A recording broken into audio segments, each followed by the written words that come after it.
Well, let me first begin with a couple of remarks, and I'll open up for any questions you have. First, my wife Carol and I are delighted to be here. I had the privilege of being promoted to 4-star general earlier this morning by the Chief of Staff of the Army, and this is a fulfillment of something that was Senator Inouye's desires for a long time, and certainly the desire of the United States Army as well. As I mentioned in my remarks, we never left the Pacific, but we did have our attention focused on some other areas as well. And this is about returning our focus back to the Pacific, more than half of the world, with the countries that you've heard described by Admiral Locklear and others, that many depend on the United States Army as their best partner because they're Army. And so 21 of 27 countries, for example, have Army officers as their chiefs of defense. 7 out of 10 of the world's largest armies are here in Asia and Pacific.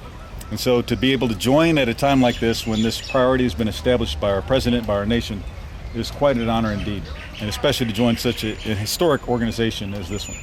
So we're delighted to be here. We look forward to getting to know you a whole lot better. And who has questions? General, how does the 4 stars change the dynamic in the Pacific rather than 3 stars? Well, of course, it's hard to build upon anything better than what General Frank Brzezinski did. He was a tremendous commander, and as we heard today, he was tremendously respected throughout the region. I think it may open a few more doors where the peer-to-peer relationship is eased somewhat. Rank is important. It matters in the protocols around the world, and we think that will help to open the door. It also should amplify the Army's commitment in many ways also. I think it sends a message as well as becomes more effective.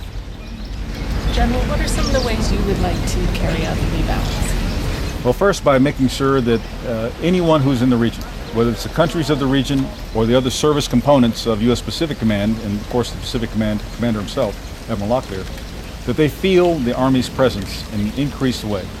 That might mean that we look at additional exercises, we seek more opportunities to, what you'll hear me say is export professionalism, which is we put our professionals into contact with the professionals of other militaries around the world, just to set an example and share it. And so I hope to do that as well. And we'll also look at how are we organized in the U.S. Army around Asia and the Pacific. Are we in the right places? Do we have the right relationships inside of the U.S. Army? And are there any adjustments that need to be made now that this command has been established at the 4-star level? As we rebalance and refocus on the Pacific, we have sequestration, of course, to deal with. And how difficult is that in the big picture? It is difficult because it really means a lack of control on how we make adjustments to the size of the force. And while that's principally a Washington problem, we have to pay attention to that out here in the service component commands that are around the globe, like this one, because we have to be careful about what pace we operate at, lest we should go through the resources too quickly. But I'm confident, having just come from being a service component commander for U.S. Central Command, that our nation will deliver when we need it. What we've got to do is be wise stewards, make the adjustments, which we know we have to make anyway, and then let the U.S. Congress and the President do what they need to do in terms of the political decisions that will either end sequestration or adjust it. But we'll continue to do the work. That's really the bottom line for us. General, your first order of business. First, I'm going to go and receive our guests and say hello to them, tell them how much I appreciate them being here, and then tomorrow I'll have a conversation with all my commanders and the command sergeants major, just to get their insights, like I said, on the field. General, you've been a trailblazer ever since West Point. Now you're the 4-star here. What are some of your feelings and some of just how much of an honor is it for you to serve? It's a tremendous honor. When one serves, you serve selflessly. You don't seek anything. And to have been granted the opportunity to advance 10 times now and to command multiple levels and have larger and larger scopes of responsibility is a tremendous honor.